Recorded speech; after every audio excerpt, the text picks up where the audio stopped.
On February 28th, we acknowledge that this sacred land on which Smiths Falls is now located has been a site of human activity for over 10,000 years and is rich in Indigenous history. This land is the ancestral and unceded territory of the Algonquin Anishinaabe Nation. We're grateful to the Algonquin ancestors who cared for the land and water in order that we might meet here today. We're also grateful to the Algonquin people for their contribution in the making of the Rideau Canal, which runs through Smiths Falls. We're mindful of broken covenants and the need to reconcile with all our relations. Together, may we care for this land and each other, drawing on the strength of our mutual history of nation building through the peace and friendship, being mindful of generations to come. Are there any amendments to our agenda this afternoon? Mayor Panko? Yes, thank you.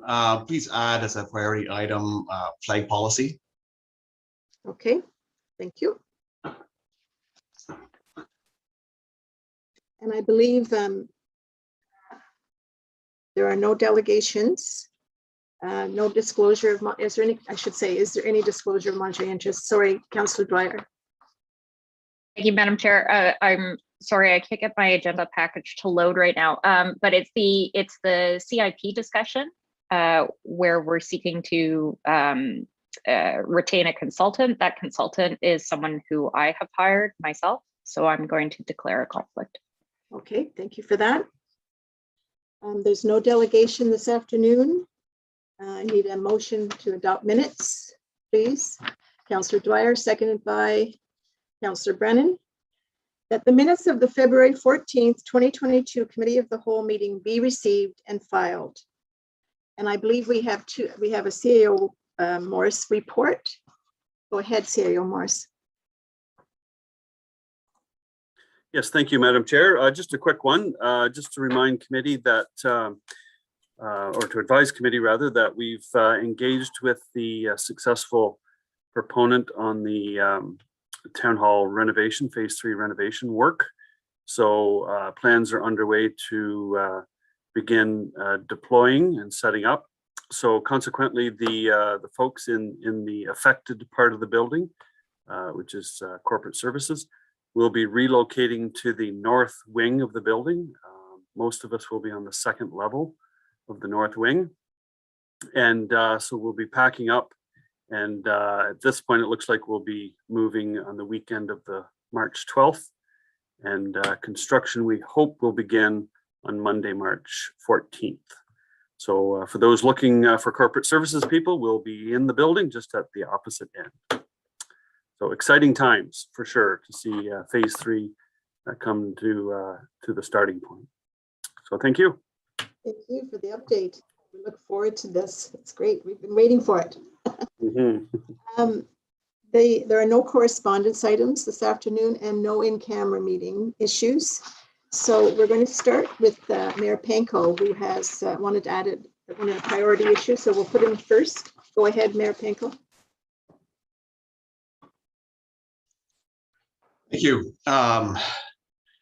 We are all incredibly horrified by the Russia's invasion of the Ukraine, and it's hard to take our eyes off the news and the actions that are happening, and families being torn apart, and mothers and children having to flee the country, men and even young women, civilians having to, like it's a call to arms, having to learn how to use a weapon and defend their country in something that is beyond imaginable.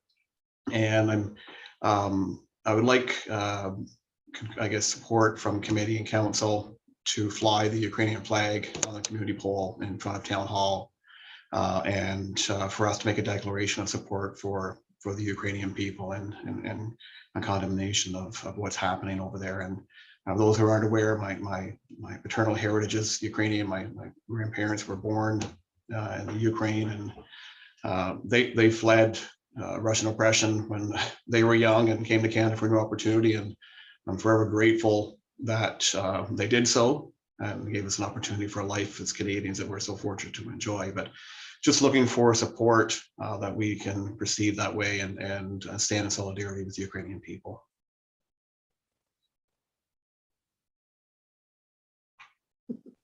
You have your support. That's great. And, Oh, I think Councillor McKenna has something to say, or maybe Councillor. oh, I'm sorry. I'm sorry, Peter. Go ahead. Thank you, Madam Chair. I am supportive. Could you just be a little bit clearer on how long the flag will fly, or is it one day? Is it? Could we just be a little bit more specific about that? I'm very supportive of it. Yeah, I think a report will come back, but my feeling is we fly the flag as long as Russia stands in Ukrainian territory in the sovereign Ukraine.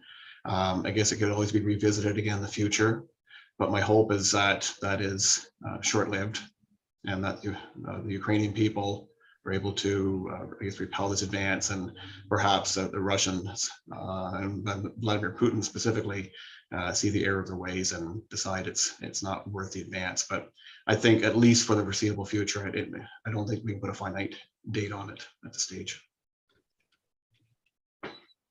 Go ahead, Councillor. Sorry, and so would it fly by itself? There would be no other flag on that pole? Yeah, there's we have a community pole which is available for use for a variety of things. As you're aware, we fly the Pride flag, and we've flown the Métis flag on there. So yes, it would fly by itself. Okay, I'm supportive of that. Thank you. Thank you. Councillor Alfred, go ahead. Thank you, Madam Chair. I think I knew this, but I had forgotten, and so much has been brought back by thinking about having the consequences of Russia's invasion of the Ukraine.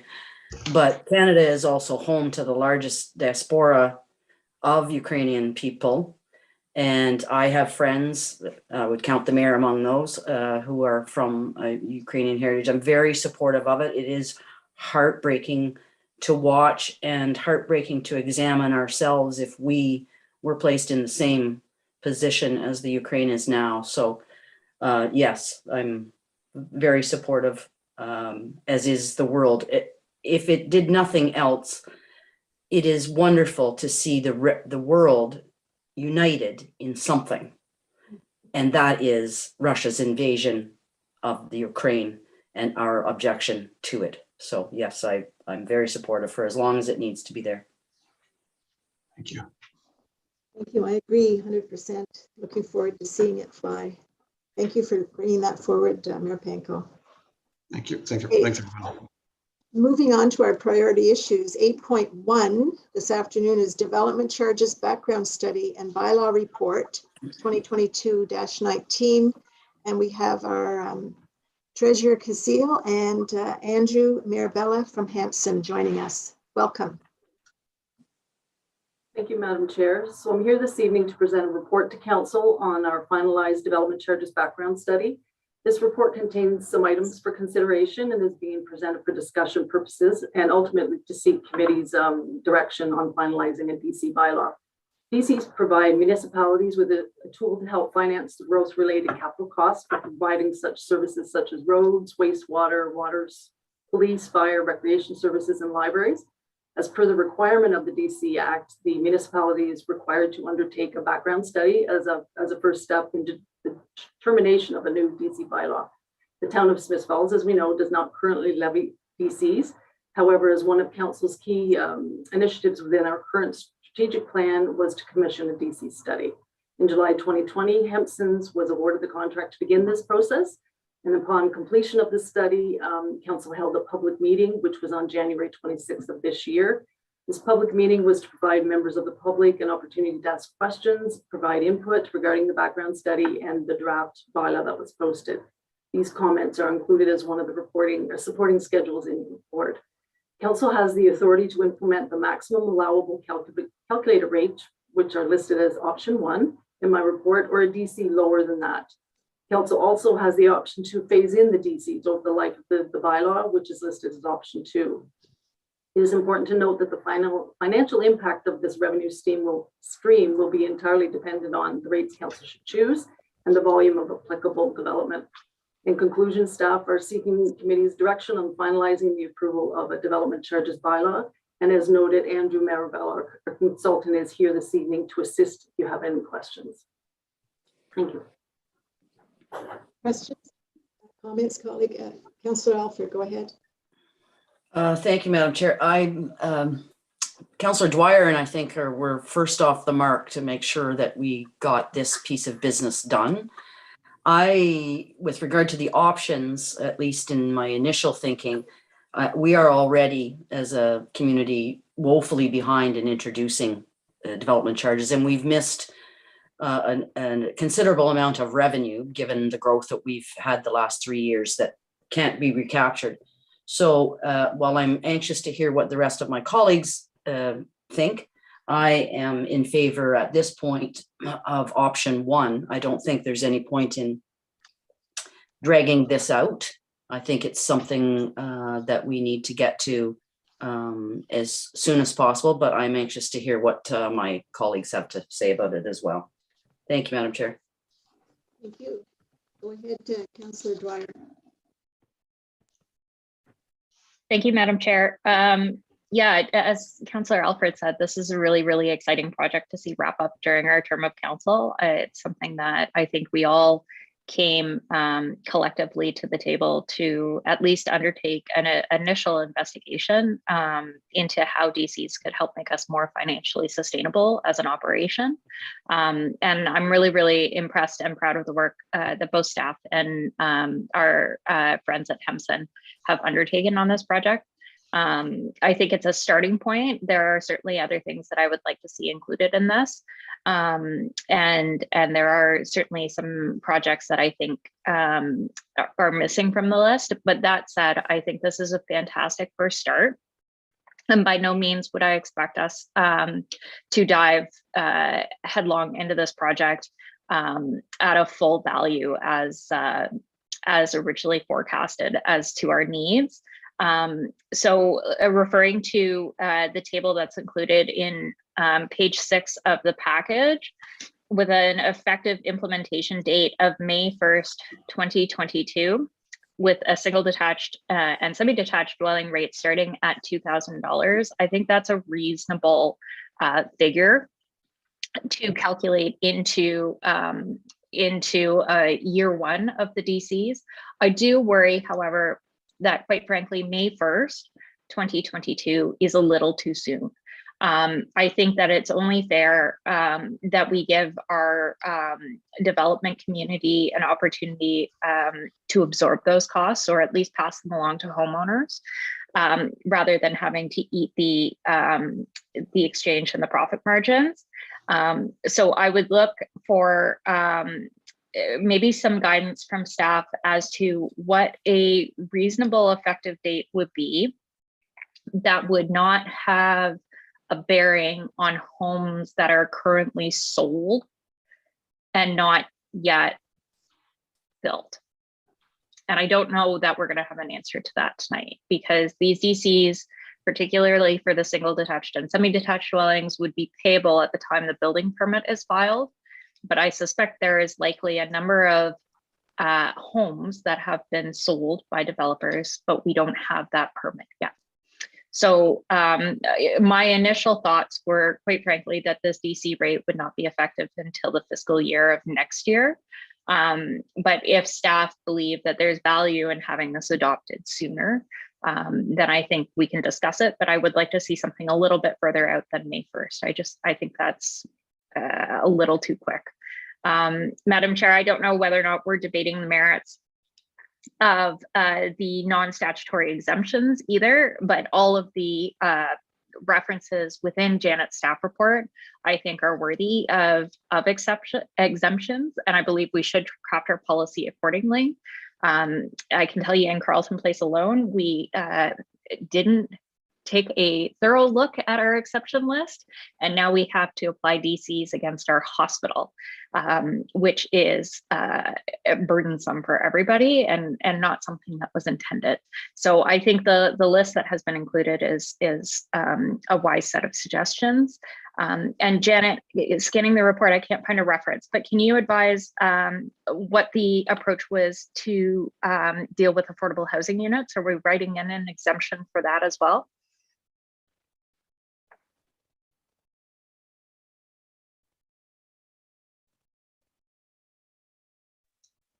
Janet, you're muted, and I know you're struggling. Sorry.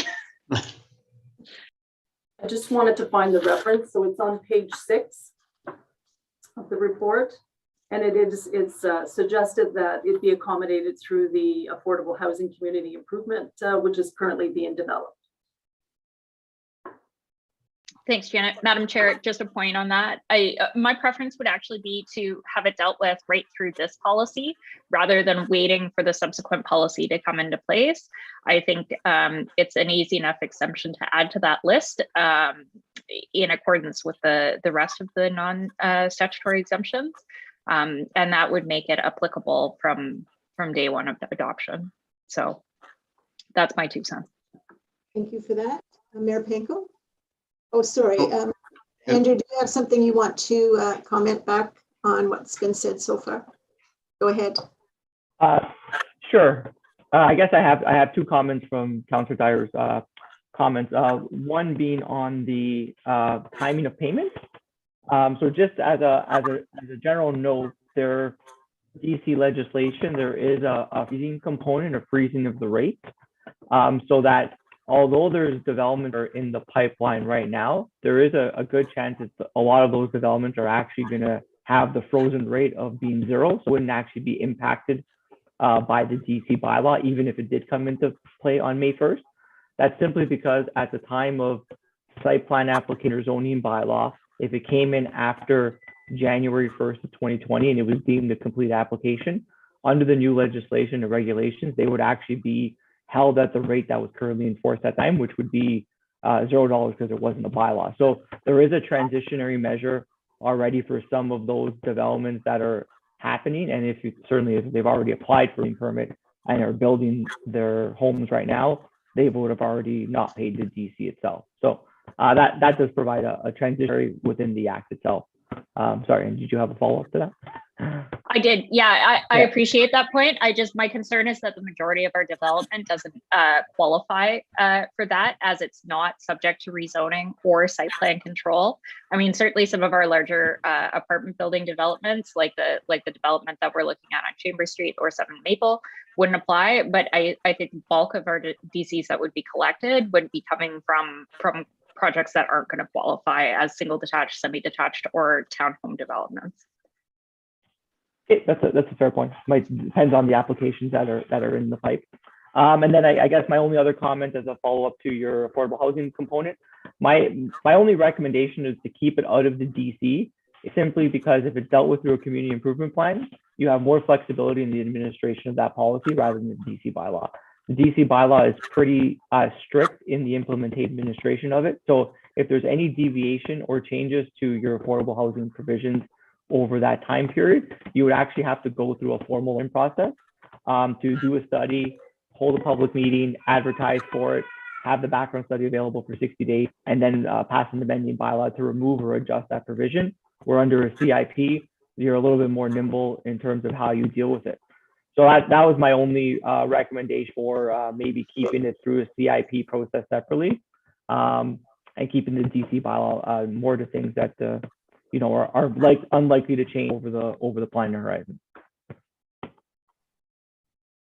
Thank you for that, Andrew. Mayor Panko, you're next. Sure, thank you.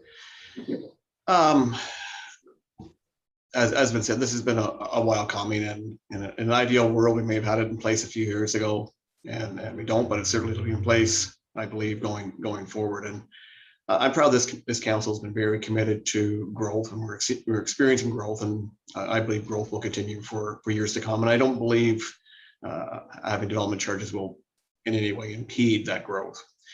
So I think the biggest question before us is option 1 or option 2, and whether we want to fully implement the DC charges as outlined, or we phase it in. And I guess the key thing that drives my decision is we know that the DC policy is designed to growth pays for growth. And as we are a growing community, there is going to be needs to expand the services we provide for that community. And the alternative to DCs is going to come from our existing tax base, right? The cost is going to be there one way or the other. We need to expand the library. We need to add to our police service or our fire service or our streets, and no matter what, there's going to be a cost. And considering even the single family home DC still represents probably less than 2% of the cost of a new home. And that added to a mortgage is an extremely modest amount. With respect to Councilor Dwyer's concerns, I think it's those who have a deal in place today, ordered their home, or simply in the queue, and perhaps we don't have a building permit application in yet. I will, maybe Andrew can comment if we had a mechanism of if there's a purchase and sale agreement that's provided to us by a certain date, perhaps we could waive that. And I'm not sure if that's something we have the legal authority to do. But regardless, I'm comfortable moving ahead with option one, understanding that, again, if it's not coming through a development charge, it's going to come through taxation, and the cost is going to be there. And in the end, the cost of new homes today, it's still a relatively modest cost. Thank you, Mayor Panko. Anyone else? Councillor McKenna, would you like to chime in? I don't know if Andrew wanted to respond to the mayor's question first, or and then I could go. Okay. Sure. So there is mechanisms under the DC Act that you could enter into, perhaps prepayment agreements or deferral, or kind of again the prepayment or early payment agreement. So there are provisions that are there. They are obviously legal agreements, so there are some complexities around them. But there is the provision under section 27, I believe it's 27 under the Act, that you can do those prepayment or late payment agreements. So you can transition it if there's a certain day, you would have everyone pay their DCs up front, or deferral to a later date. But they have to be structured properly. And depending on what the instance, if you go full cost or the full rate, you would have to have a phase-in period of which at a lower rate they can prepay at and then go up to the full rate. So, and there's some municipalities such as large GTA communities have made it and structured it pretty complex, but there's potentially some other ones that we can look to that might be a little bit more simplified. But we have to go through that. That's the direction. Okay, so if I may, Madam Chair, with my, it's a question that I went through the material. I didn't see it, and I'm sure it's somewhere. But God forbid one of our apartment buildings in Smiths Falls burns. Nobody's hurt. Everybody gets out all right. It's a disaster. They go to apply to rebuild. Do the development charges apply in that instance?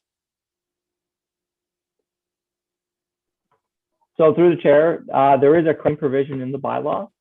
So if they paid for a DC and they were to demo it and they would rebuild it, then the DC credits would apply and they would get a credit equal to whatever the DC is payable at the time. It would be a net zero for them if you're building the same amount of units. So any additional units, so if you a building of 50 units came down and then you decided to build 75 units, you wouldn't get credits for the net 25 additional units. You would only get credits for the 50 that were there previously. And I picked an apartment building, but it's the same for a house. Correct. Yeah. If an older home burned, it's replaced, they're exempt from the DC charge. Is that what you're saying? Or Yeah. they get a, okay. They would get in practice, they would get a credit equal to the amount that's payable at the time of the charge. So their credit would be equal. So in effect, they're exempt. We call it a credit because if they're doing other things to the property, they would only be credited for what's being replaced. Anything new would still have to be paid for. Okay, thank you. I'm supportive of moving ahead as recommended. The sooner the better. So thank you. Thank you. Go ahead, Councillor Brennan. I think Councillor Aguirre's had his hand up there for a while. Are you there, Chris? Councillor McGuire does? Oh, I can't see him. Sorry about that. Chris? That's okay. Yeah, thanks, Councillor Brennan. Thanks, Madam Chair. Sorry, my camera's not going yet, but Yeah, this is really exciting. Thanks to Janet and Andrew for bringing it to us tonight. I was really encouraged at the public consultation meeting where one of our local developers seemed to be really on board with this, and I think it really shows that when we started this term of council, we had a big $50 to $75 million infrastructure deficit, and we know that that it's not sustainable to fund these kind of things through our tax base. So it was really great to see somebody from the development community talk in a way that they understood the need for this and look forward to its implementation. I have three questions. The first is off Councillor Dwyer's comments. I'm wondering I know from reading it, accessory apartments wouldn't be included in the development charge bylaw, but what's the trigger? What development project would trigger the fees being added on? In terms of any new build, you mean? Like any, So say anything that, yeah, go ahead.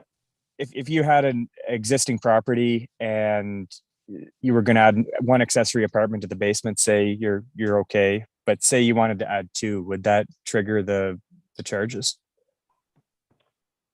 So there is some intensification allowance within the existing building, and it works out. It's 1% of the units. So if it's more than one, it might depend on how big the existing apartment structure is, and you might not be able to add more than one. But even if it's a single family detached dwelling unit, you can add a secondary suite, and those would be exempt under the Act. So it really depends on the scale and the number that you're intensifying your building for the exemption type. So when we look at our initiatives to get homeowners to put more units in their houses, you could have up to 3 units on one property. Say if you have a big, large family home, and it would still be exempt. So you add a secondary suite to your building after permit or before permit, and it would still be exempt. So if you had a dwelling unit, you can add a basement apartment or one that's off-site, as long as it's still within the building, doesn't have to be necessarily attached to it. As part of the legislation, be exempt that one unit from the payment. Okay, and a third unit would be where the charges start coming in. If it's from a single detached dwelling unit, then yes, there would be additional charges. Okay, and for indexing, I like that that's included. I was wondering why it's indexed to the non-residential construction price index. That's a fair question. It's because it's trying to track the changes in cost, not necessarily the change in residential values.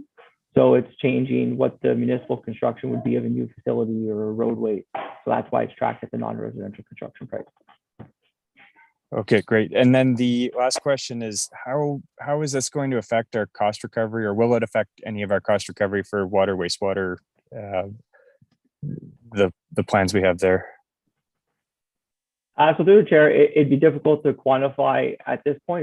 You'd probably have to see how the revenues would come in. But generally speaking, right now, all kind of growth related works are funded through your utility rates, and this would provide an additional revenue source, which would help offset and allow more funds to be directed to repair and replacement activities. But there are pieces of infrastructure that are planned that would certainly kind of offload that recovery from the utility rates. But right now, your utility rate recovery structure does include a tax supported base. So my suggestion would likely be if there are additional revenues that come in from the utility rates, they would be used to offset that reduction or lenience on the tax supported service component that funds your utility rate services.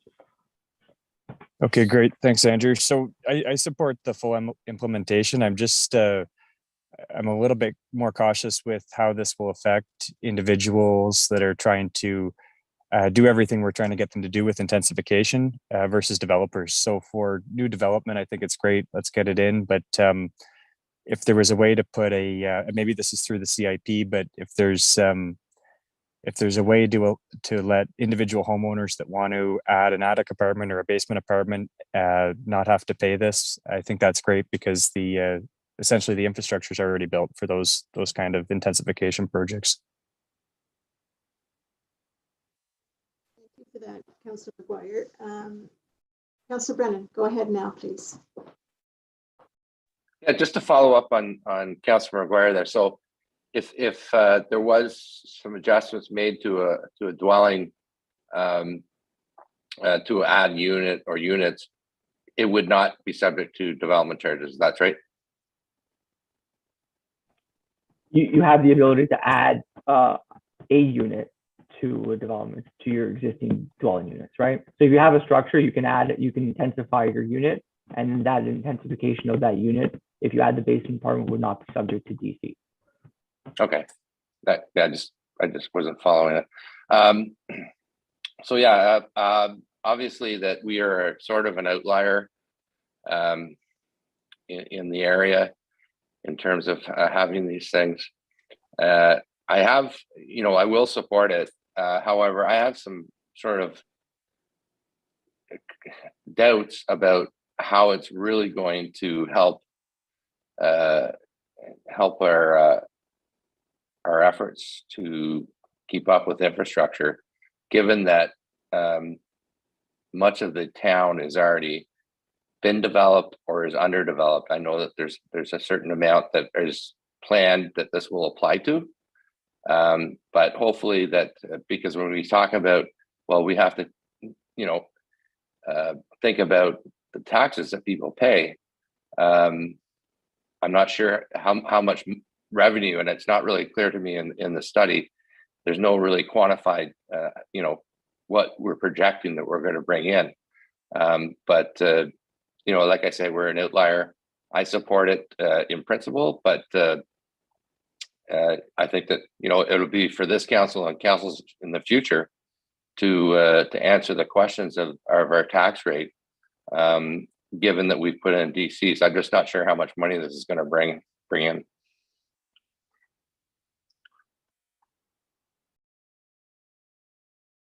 Okay, thank you for that. Andrew, did you want to comment on that? Yes. So through the chair, so the capital programs and the DC eligible recovery shares, it's about about $8.5 million over the 10-year period of what's calculated to be recovered for. The tricky thing, and then just to quantify in terms of the revenue itself, because of the freezing of the rates, there might be some developments that end up not that are potentially in our forecast period because of that the legislation that came into effect. So over the 10-year period, if we get the amount of units that we're talking about and everyone pays at the current rates and current dollars, it's just over $8 million. Obviously, you'll have to see how that actually works out in practice in terms of the timing and quantum of the development and the number of units and the non-residential construction that also takes place. So in the study itself, it is a DC recoverable share of $8.5 million, which is the revenue that's projected. Okay, thank you for that. I also agree with many of my colleagues that option one is the best way to go. I'm looking forward to having the development charges that we have had in the past.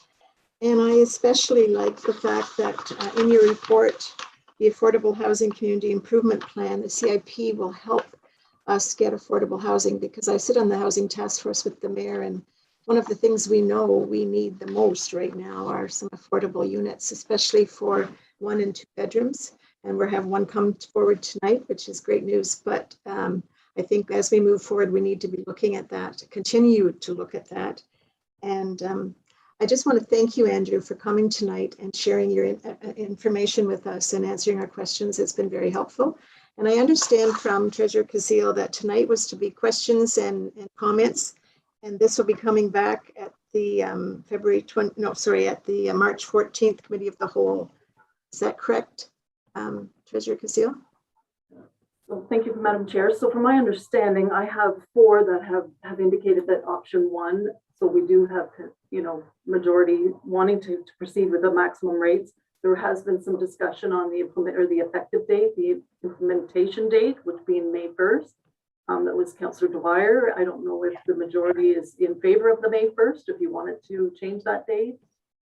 Was any discussion on that? Yeah, can I just have a vote? People who are okay with that, put your hands up. Yeah, okay, so there's, you have. Question, please.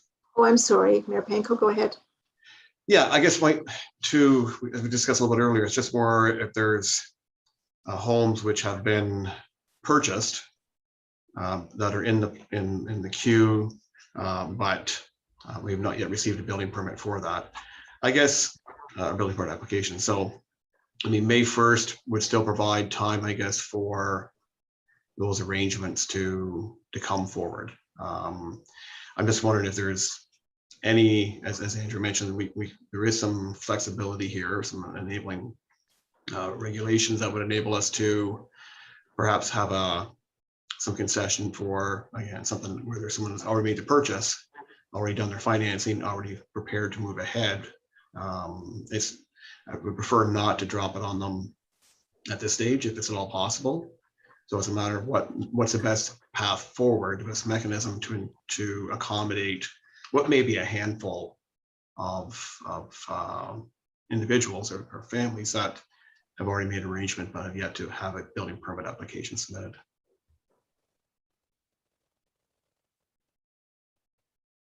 Andrew, go ahead. So I guess maybe my only other comment would be the two options that were put forward there obviously aren't set in stone. So if there was some appetite to move adjust the phase-in schedule so there is a little bit more lead-in time at the beginning and then ramp up to a higher rate, which might satisfy some of the comments that we've heard today about providing some opportunities for those not to drop the full rate on them. But we do want to seem to be an appetite to get to the full loss recovery rate maybe a bit quicker. That is something that can be done. We just provided kind of the two ranges of what you could do, either full cost recovery or phase-in, but the phase-in can be modified to reflect some of the wishes that we are seeing today. Sure. And maybe the simplest method here is we simply defer it 1 month. We go June 1st instead of May 1st, and Oh, okay. Anybody who's in the queue, I mean, it would simplify things, I think. And anyone who's either has a plan to purchase right now or working on a deal right now to purchase, at least it would give them an extra month to try and get things settled. Go ahead, Janet. So through the chair, maybe Andrew could confirm the approval of a plan of subdivision, which some of these new homes would already be part of. They're going to be exempt, correct, Andrew? So those are not going to be relevant to this discussion. So the freezing of the rate is only for site plan application and rezoning. So if you're in a subdivision application, you might fall through that crack of the legislation and might still have to pay. Yeah. Councillor Dwyer, go ahead. Thank you. Yeah, I could see the writing on the wall for this one, and I can respect the direction that council wants to take with this. I think it's just a fantastic opportunity that we've at least got DCs coming forward. But I would strongly advocate for postponing a rollout of this to the next fiscal year, because I think, looking at the sequencing of purchase offers and supply chain issues with construction materials and trade scheduling, I think honestly at this point, anything that you're going to see a building permit for coming forward this fiscal year has already been purchased. So my preference is still 2023 as a launch date, but I can appreciate if council wants to have this applicable within this year. Okay, I guess we need people to come forward with their idea on which you want to do, because at this point, most people wanted to do the June date, end of May or June. So go ahead, Councillor McKenna. What do you want to do? Well, it's an interesting point that's being discussed right now, and I just wonder if could we actually, because we're all offering our opinions on what this might mean between now and June and how much. I don't know for a fact what is the, if we went with June 1st, what is how many properties would be affected? I mean, there's some speculation here that it might impact somebody, it might not, that one might be exempt. I guess the question is, when other municipalities start, what is that best advice around? And I assume that's what we got from Hempson and from our treasurer was, this is the best advice, let's go. There's always going to be somebody, no matter what day we start this, that's going to be caught a little bit. So unless if it's small number and it's a relatively modest cost, I'm ready to go ahead now or June 1st, as the mayor suggested. But I don't see the benefit of waiting until the next fiscal year. Thank you for that. Go ahead, Councillor Alfred. Yeah, with all due respect to Councillor Dwyer, no matter when we pull the trigger on this, somebody, as Councillor McKenna said, is going to be caught in it. So, but again, I think it's a reasonably small number. But again, that's a guess. I do think that I would be comfortable if we want to give one more month. But I think this is something we should. As I said earlier, we're already far behind in this, and I don't want to push it off to another fiscal. So I'm still okay with May 1st, or I can agree to June 1st, but no farther. That's 3 months from now. Hopefully people can get whatever it is they need to get done. Okay, by the show of hands, how many people would be okay with June 1st?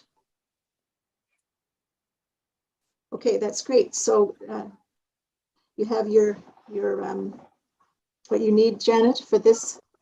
Okay, thank you. And thank you again, Andrew, for coming and participating in tonight's discussion. It was very helpful. Okay. May I add actually just two clarifications Yes. just before Yes, on sure. my I misspoke. So on one of the councilors' comments on the revenue, it was 6.5 million, not 8.5 million. I was doubling a sum in my model here. And the intensification of existing units, it would be one additional unit for semi-detached dwelling units and row multiples. But if it's a single detached, you can add 2 additional dwelling units relative to the gross floor area. So I just want to provide that clarity to it. Thank you for that. Okay. Priority issue 8.2 is temporary borrowing bylaw report. And again, we're with Treasurer Kazil. Go ahead. Thank you, Madam Chair. So I'm here this evening seeking council's approval for a temporary borrowing bylaw. This annual bylaw is for the town's line of credit, if you were, should the need arise to borrow short-term during 2022. If that event should occur, council would definitely be advised prior to doing so. So it's important to note that it's not anticipated, but it's recommended for unforeseen circumstances. Thank you. Thank you.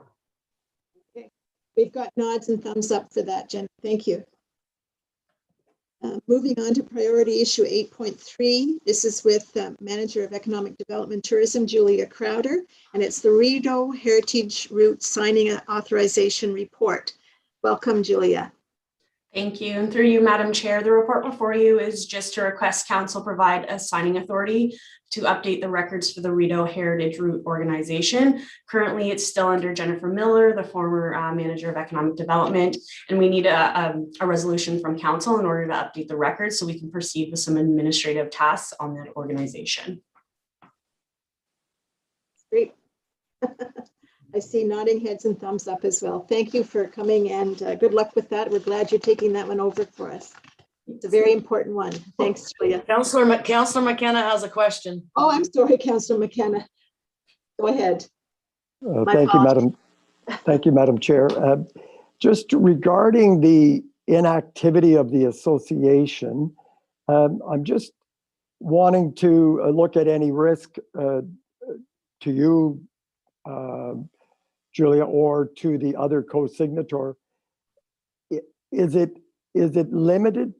As I read it, your signing authority would be limited to just the obligations that are required to keep the association going. It is a legal entity, so is it possible for, where would you get direction on to sign the documents or to sign any obligations on behalf of this association if they're inactive? So that's really, I'm just trying to protect you and the other co-signator. Where would you get direction? How do you know what to sign if they're inactive, if the board is not there? I guess Sure. is my question. Sure, and through you, Madam Chair.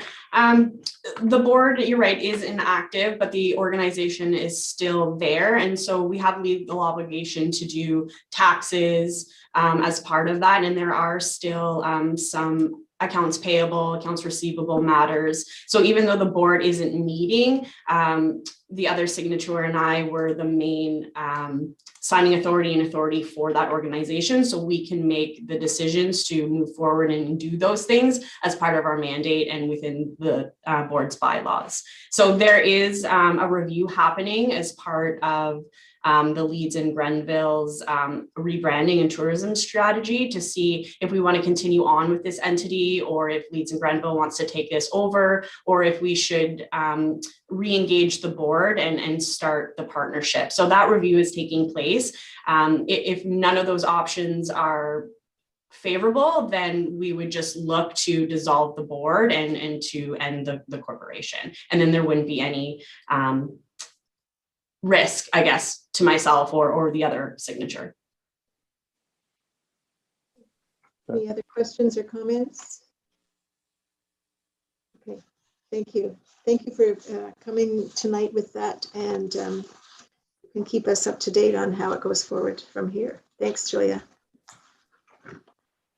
Priority issue 8.4 is 2022 Municipal Grant Allocations Report, and that's with Director Costello. Go ahead, Carrie. Thank you. As council will recall, back in mid-January, we allocated close to $75,000 in funding to various organizations within town. Since that time, we've had additional applications submitted. As well, we were waiting for clarification on a couple applications that were pending. These applications have been vetted through the Staff Evaluation Committee. And this evening, we bring forward 3 that we're recommending for approval. The first being the Railway Museum of Eastern Ontario at $23,000. The second at Cornerstone Landing Youth Services at $10,000. Both of those have provided delegations before council. And the third being Furry Tales Cat Rescue at $4,999. If council approves these 3 this evening, that would mean that we have just over $37,000 remaining in our community donations envelope for the remainder of 2022. So I bring that forward for council's discussion, and if approved, a resolution and the appropriate memorandums of understanding would be passed at our next meeting of council. Thank you for that. Comments or questions for Director Costello? Mayor Panko, go ahead. Yeah, no, just council built this structure a number of years ago to take some of the politics out of the decision making. Staff have followed the process to determine the appropriate allocations and making sure that each applicant who has met the criteria made its way through the process. So I'm fully willing to accept the recommendation of staff and move ahead. Councilor Dwyer. Thank you, Madam Chair. I too am supportive of the recommendation, but I wondered if perhaps Carrie could just clarify. I know there was a little bit of confusion not that many years ago about cat rescue in particular. And I know, I think my recollection was that Furry Tales Cat Rescue was providing a service to the municipality as a refuge for cats as part of our bylaw enforcement works. Is that still the case right now? So the Furry Tales have historically, they've taken, I think last year they actually put a number of how many cats that they took in for the town. And yes, there is a huge benefit of offsetting bylaw costs for not only housing these animals, but they also rehabilitate them and move them to they foster them for homes. This year, they're looking at using the funding for a spay and neuter clinic for low-income households, which is getting really to the root of the problem. So staff recommended approval of their application this year, specifically for that issue. Thanks, Gary. I think it's just helpful to have some additional context about the value the group brings to our community. It's not, necessarily a high-profile one, but there's no doubt that they are certainly filling a void, and I'm very pleased to support them. Thank you. Yes, they certainly do. I don't see any other. Oh, I think thumbs up again, Director Costello. Thank you for bringing this forward tonight. That's good news. Thank you. Priority issue 8.5 is 45 Chambers Street Site Plan Report 2022-24, and that's with Senior Planner Grenke. Hi, go ahead, Carl. Thank you, Madam Chair. Good evening. Planning staff are very pleased to bring forward for Council's approval a site plan application for 44 Chambers Street, which is the 28-unit apartment building proposed by Mills Community Support Corporation under Carebridge Homes. Council will recall from previous meetings that the site is proposed to be developed to accommodate affordable 1, 2, and 3 bedroom units, subject to an arrangement with Lanark County Housing. In November of last year, Council offered financial support for this project through our community improvement plan, including a building permit rebate and tax increment grant rebate. Unfortunately, the proponents were not successful in obtaining a rapid housing initiative grant. However, they're still committed to the project, and different provincial funding sources may become available soon, and they are going full steam ahead with the site planning and hopefully construction soon. So the staff report articulates some of the key features that are part of the development, but the applicants worked very hard to align with the municipality zoning requirements, and also to design and accommodate development that fits in within the downtown core. There's substantial landscaping along both street fronts, and the developers have proposed a varied facade along there. A park bench is proposed along the sort of the middle of Chambers Street to provide to break up the streetscape and provide an area of rest that especially becomes handy in this case, given that this development is within walking distance of a significant amount of amenities in the downtown core. Broadly speaking, the development presented, of course, fulfills a key strategic need for the town in its affordable housing provision, but it also meets and fulfills the direction provided in our official plan that articulates the design and site planning attributes that support good development in the downtown core. And as such, and based on the feedback and discussion with our partner departments and agencies, staff are pleased to bring forward the site plan for council's approval. And subject to council's approval, we will be bringing a bylaw forward at the next available meeting. Thank you. Comments, questions for Carl?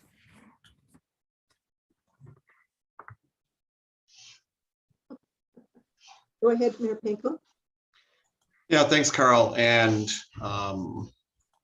obviously, we've all been anxious to see this reach this point, and I think it's going to be an incredible addition to that long, primarily or largely vacant property. And for those of us who've been in council or around for a while, there was like 2 previous proposals which were aimed at this site that never came to fruition. And I think with what we're seeing in front of us tonight, one, I guess it will add incredible beauty to that corner. The site plan ticks all the boxes that I would have loved to have seen here. And in having a deeply affordable rent geared to income development, so central to the downtown, will be incredibly beneficial. And I can't, I guess, thank Carebridge Community Support enough for their commitment here and their fortitude to work through 2 rapid housing initiative applications, to be denied funding both times from the federal government, despite having outstanding applications, despite having an agreement with the county for funding to ensure these are all rent geared to income, and despite a commitment from the town to utilize our CIP to waive some planning fees and to provide tax abatement as well. So the leadership at Carebridge having that fortitude to carry on with this project, to arrange other types of financing and grants to ensure this can come together because of their commitment to ensure that the people in Smith Falls, like the 28 units, will be filled with families and individuals, and will have an incredibly dignified, beautiful environment in which to live, very central location, and obviously one that's going to be tied to their income and very affordable. So very happy to see this come to this point, and excited to see groundbreaking here this spring. Councillor McKenna, go ahead. Thank you, Madam Chair. I'm supportive of the recommendation for sure. And like the mayor, I congratulate all involved in this. I do have a question for either Mr. Granke or CAO Morris.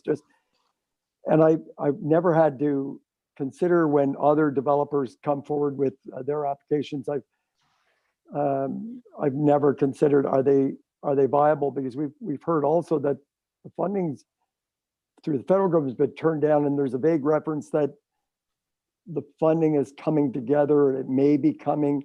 Do we have any obligation to, or any responsibility to ensure that this is a viable, it's a multi-million-dollar project? Is there any risk? Is the funding there? Is, I guess, what I'm asking, and is that our role in this particular case to make ourselves feel comfortable that this won't end up halfway through, somebody running out of money, and I guess that's my question. They're a not-for-profit. They don't have deep pockets. Funding's been turned down a couple of times. So if we don't have a role and that's really on them, that's fine. I'll withdraw the question. So, go ahead, Carl. Your hand was up first. Yes, I will defer to CAO Morris to speak with respect to the funding, but from the perspective of evaluating the planning application, certainly this was in terms of the submission requirements, the municipal review of the committee and department review of all of the departments. We had a complete submission that presented everything that we would look for in a site plan. And even if this was a market site plan, it was a very solid submission that came through there. So typically we don't look for that through a site. We don't look for a marketing or a financial feasibility through a site plan application. The site plan agreements that we do enter do establish deadlines for starting and completing projects. So certainly if that doesn't, the site plan will not be, site plan approval, if granted, will not be valid beyond a couple of years. Certainly we work with developers there to make sure that to be fair and to allow it to proceed. But in terms of the overall risk to the municipality, in my view, there would be very little. Ultimately, the developer is responsible for advancing securities prior to the issuance of a building permit. But certainly, based on the information that's been provided to us, we have enough information to recommend approval of the site plan application. And I'll let CAO Morris speak with respect to the finances. I haven't been as involved in those discussions with Cambridge and their team. Thank you. Go ahead, CAO Morris. Through the chair, so I think Mr. Granke really covered it. Our risk is limited to the lost opportunity costs if they get started on the project and don't finish it, but that risk would exist with any development, I suppose. I can tell you, I don't know their entire funding sources, but I do know they have assets they can leverage to borrow money and finance this kind of development. They have a solid track record of doing it elsewhere, and so we're reasonably confident they have the horsepower to make this one happen. So thank you. We don't really have I've never asked the question before. I just want this to go ahead so badly that I didn't want to see anything. Nobody wants any surprises. So thank you. I'm supporting it. Did you want to add something, Mayor Panko? Yeah, there are other funding mechanisms out there that they are eligible for, certainly through CMHC and to CAO Morris's point. I mean, they've had contingency plans in place if the Rapid Housing Initiative application was not successful. And that's what's enabling them to move forward now. Go ahead, Councillor Walford. No, I'm like the rest of my colleagues. We are very much looking forward to this. It's been a while in the making, and there have been some bumps in the road. As Mayor Panko said, and I want to actually thank Mayor Panko for making sure that Cambridge was at the table all along as well. And I also want to acknowledge how much work this has been over the course of feels like several years now, and that's our staff in planning as well, to make sure all the I's were dotted and the T's were crossed. So I am very supportive. I can't wait till it's built. It's going to be a wonderful addition in terms of housing, but a wonderful addition to that vacant corner. Yeah, no, I agree 100%. It's that empty spot has been there for a very long time, and it's going to be now offering so many people who really need an affordable place to live just that. So look forward to seeing it developed, and thank you for your work on that, Carl. Go ahead, Councillor Alford. Did you have a last comment or question? Well, then if I understood our earlier discussion, this site plan control will guarantee that there's no development charges on this, because it's affordable housing and it's within the 2-year horizon. More good news. That's right. Thank you for that. Okay, moving on to priority issue 8.6, 96 Lombard Street site plan report. And again, it's with our planner, Carl Grenke. Go ahead. Thank you. Planning staff are bringing forward for council's approval a site plan for a new commercial development on Lombard Street, located in between Scotiabank and Walmart. As noted in the report, this project, or the broad commercial concept, has been back and forth over a number of years. There was a previous site plan approval granted for a similar development. However, that never proceeded, and the property was subsequently sold to the current owners, who proposed to undertake a development that includes a gas station with a canopy, with a convenience store and fast food restaurant to be constructed at the rear. The site plan is consistent with the highway commercial zoning. However, the process allows for thoughtful consideration of design, access, and servicing requirements. So in this case, planning staff and the developers worked very closely with the Rideau Valley Conservation Authority to accommodate some stormwater considerations at the rear of the site, and certainly designing a broader landscape and ecological buffer to mitigate impacts on the nearby provincially significant wetland, and also worked with the Public Works Department and the traffic engineering consultants retained by the department to look especially most closely at the access provisions with the 2 accesses to the site.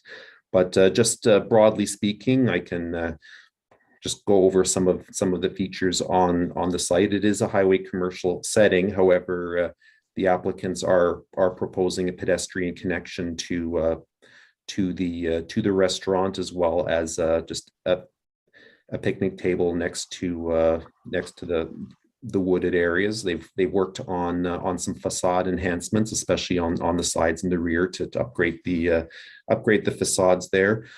The stormwater management is to be addressed through a pond at the rear. Bike rack and benches are also proposed on the site, as well as a fairly substantial planting plan along both the front, the rear, and elsewhere on the site, to establish a little bit of greenery on the highway commercial setting. This site plan was reviewed closely with the Planning Advisory Committee, and what's presented to council has met the support of the Public Works Department, RVCA, and those who have reviewed that. So based on that, staff are recommending that council approves committee approves the site plan in principle, and authorizes the execution of a bylaw to be considered at the next meeting. Thank you. Questions, comments? Councillor McKenna, go ahead. Just to say I'm supportive of the staff recommendation, and thank Mr. Granke and the Planning Advisory Committee and the proponents for coming forward. This would be a great infill there. For sure. Mayor Payne. Actually, Councillor McGuire has his hand up first. Oh, thank you for telling me. I don't have him on my screen. Okay. So I can't tell that. Go ahead, Councillor McGuire. Thanks, Madam Chair. And thanks a lot, Carl. This looks like a great development for the area, and hopefully another gas station will bring more competitive prices for our residents. I'm wondering, when we put in a high-risk development like this, is there any protections for the town that the site would be rehabilitated if the gas station ceased to exist in the future? Go ahead, Carl. No, that's an excellent question, Councillor. Certainly, that's not something that I've normally dealt with through the site plan process, but I can certainly investigate that and determine what we do have, if we do have any roles through the that can perhaps be included within the site plan agreement. Certainly, we take securities for some of the works that get completed, but that's those securities are normally refunded once the site is enhanced and improved. It's not something that we would hang on to over the longer term. So I can look into that and report back to you on that. It's a good question. Okay, great. Thanks a lot, Carl. Mayor Panko? Yeah, thanks, Carl. And I think it's the second example tonight in the last two reports where sometimes we've had, I guess, proposals for certain locations and that it didn't work out, and the final product that does work out is a significant improvement over what had been proposed here before. And my recollection, the one that had been proposed earlier was going to be positioned closer to the entrance at Walmart. My concern was just the access and egress with the turning lane to Walmart there. But in looking at the site plan, you got them over to the east side of the property. So hopefully it enables traffic to move through there more smoothly, especially considering it's such a busy thoroughfare. So I think it's, again, to yourself, to the proponent, and to the Planning Advisory Committee, great work in putting together what I think is another great result. So as well, it's nice to see electric vehicle charger added to this as well. And so as they prepare for the one day moving away from fossil fuels, at least they're already in the game for the future of transportation. Thank you. Thank you very much, Carl. This is another good news story. That vacant property has sat for a very long time. In fact, I think as long as I've been a councillor. So look forward to seeing that development come soon. Thank you for that. Okay, priority issue 8.7. Again, it's going to be with Planner Grenke. It's Community Improvement Plan RFP Award Report 2022-23. Go ahead, Carl. Thank you, Madam Chair. Staff are very pleased to bring forward the first milestone in our work to refurbish and expand our community improvement planning in the town, and that is to present a recommended bidder to undertake this very important project. As Council will recall, pre-budget approval was granted late in 2021 to begin this work, and as such, we were able to launch the RFP in late December. We've had a variety of potential bidders have picked up the package of the RFP package, and 3 have submitted formal proposals, 2 of which came under the $50,000 that was budgeted. So in that case, as you can see in the report, Dillon Consultants and WSP Canada both scored quite highly in our scoring, and an evaluation committee of staff interviewed had clarifying interviews with both of the bidders. Ultimately, one preferred bidder did have to be recommended, and that's where we are right now. And there's a number of reasons why staff are recommending the proposal from Dillon Consultants. And in this case, they're proposing a single community improvement plan that encompasses different programs that it can apply in different parts or all of the town. And they've done a similar project in Belleville, where in this case they propose what they call a bank of light switches, whereby individual funding programs can be turned on or off in a yearly basis. We conducted a follow-up interview with the team lead on that project, and they provided a very positive reference regarding the work of the consultants and implementation of the CIP. And the consultants have certainly been very clear on, or the proposed consultants have been very clear on the importance of creating a concise and user-friendly document, both for those of us who implement it and and applicants. Ultimately, a successful community improvement plan is one that incents development.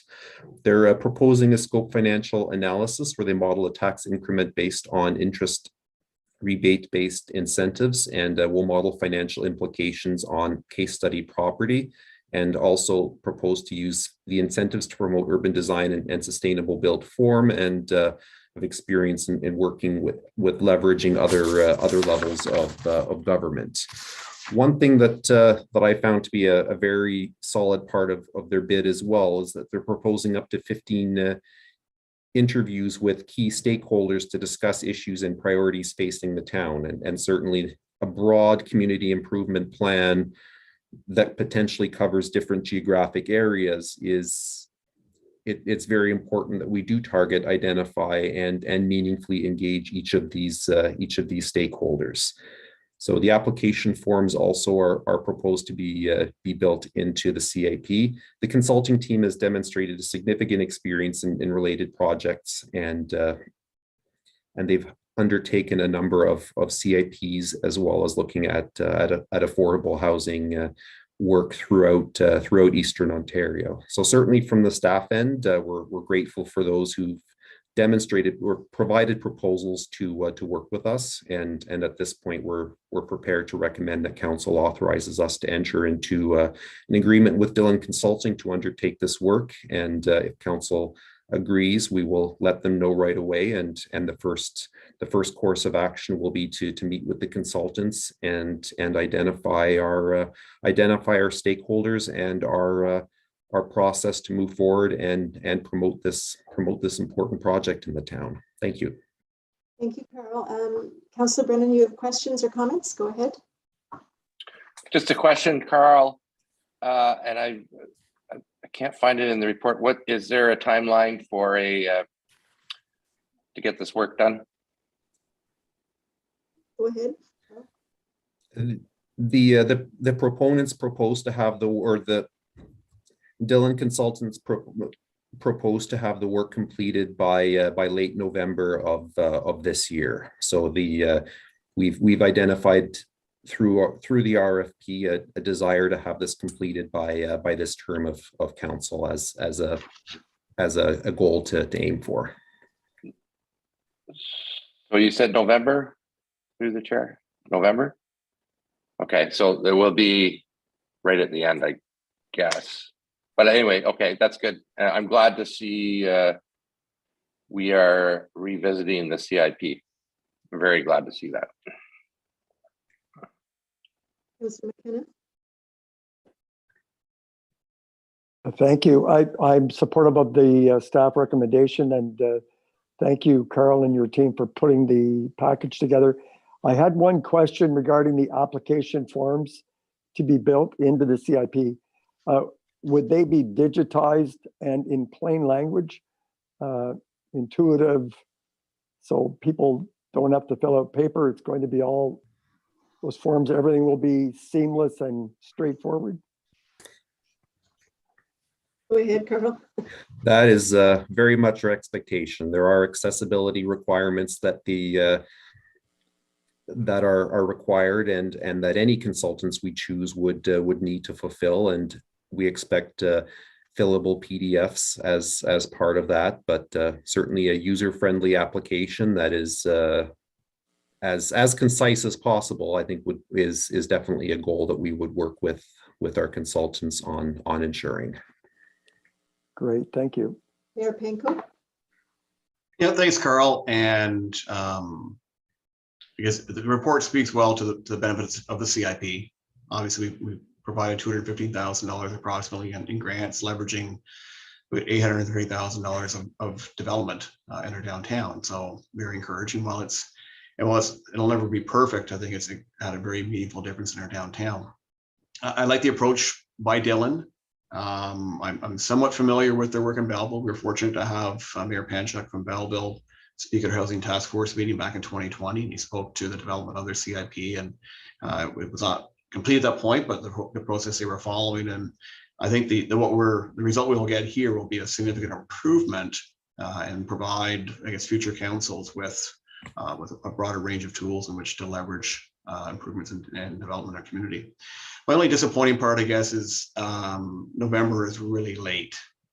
And I would simply have preferred that this be completed earlier. My fear is if we are in lame duck, and maybe C.A. Morris or the clerk can speak to this, we are in lame duck after the election, or I guess, or the lame duck would finish with the election, I guess.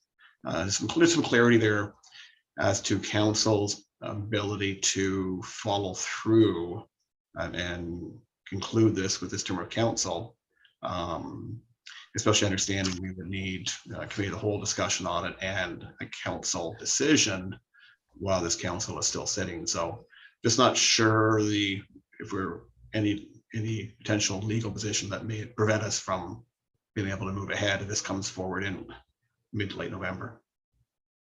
C.A. Morris, do you want to comment on that? Go ahead. Yes, thank you, Madam Chair. So good point. So we won't know if you're going to be in lame duck until August, but certainly we will be bringing forward a report this month to delegate authority to make decisions. This one, because it's budgeted and below 50,000, would be something that council could proceed with.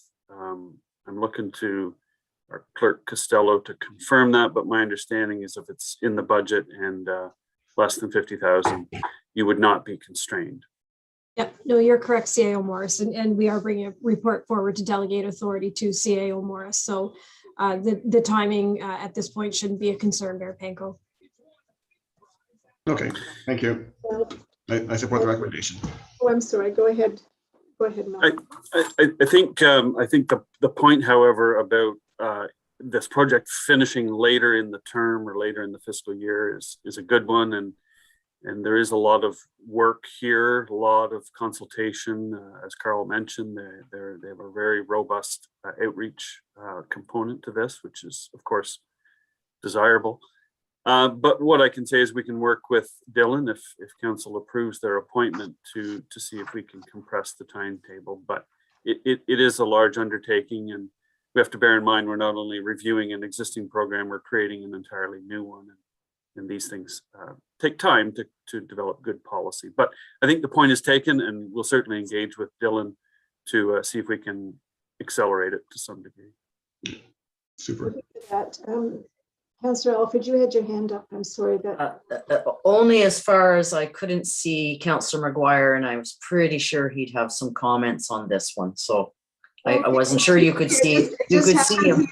He's appeared now to speak for himself. Great. Councillor McGuire, you want to make a comment on this? Yeah, for sure. Thanks, Madam Chair. Thanks, Councillor Alford. And thank you, Carl. This looks really great. It's been a long time coming, and also a big thanks to Irv Mazurkowitz, the chair of the CIP committee. I know he's put a ton of work in behind the scenes leading up to this with Carl and Mary as well. So it's great to see it, and if we can get it rushed, the sooner the better kind of thing. So really great to have this on the agenda tonight. Thank you. Thank you. It looks like you have your go ahead there with that, Carl. Thanks very much for this. Look forward to coming back with this. The last priority issue this afternoon is with Deputy Clerk Bennett, and it's the Compliance Audit Committee Report 2022-20. Go ahead, Nadine. Thank you, Madam Chair. Tonight, I'm here to seek council approval to bring forward a bylaw to adopt the terms of reference for the joint Lanark County 2022 Election Compliance Audit Committee. And so just a bit of background, the Municipal Election Act denotes that it's mandatory for municipalities to establish a compliance audit committee to address applications received from an elector who is entitled to vote in an election in a municipality and believes on reasonable grounds that a candidate or registered third-party advertiser has contravened a provision of the Municipal Elections Act relating to the candidate's election campaign finances or of the campaign finances of the registered third party in relation to the third-party advertisements.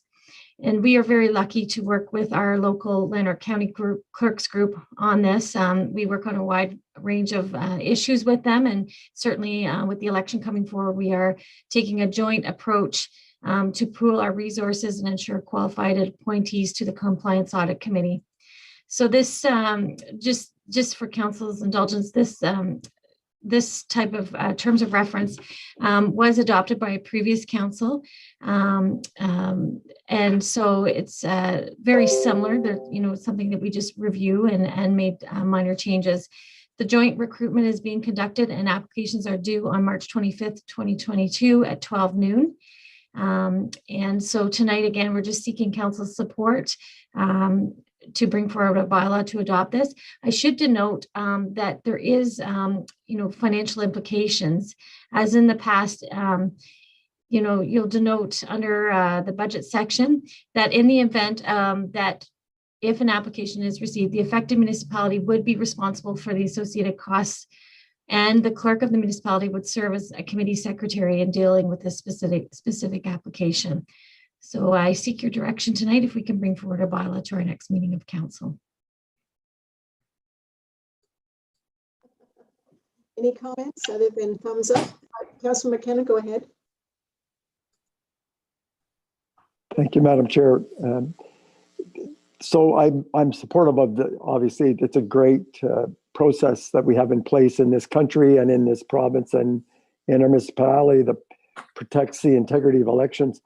In the event that some rogue candidate broke the rules and was found to be in contravention through their funding and through their election process, would that cost?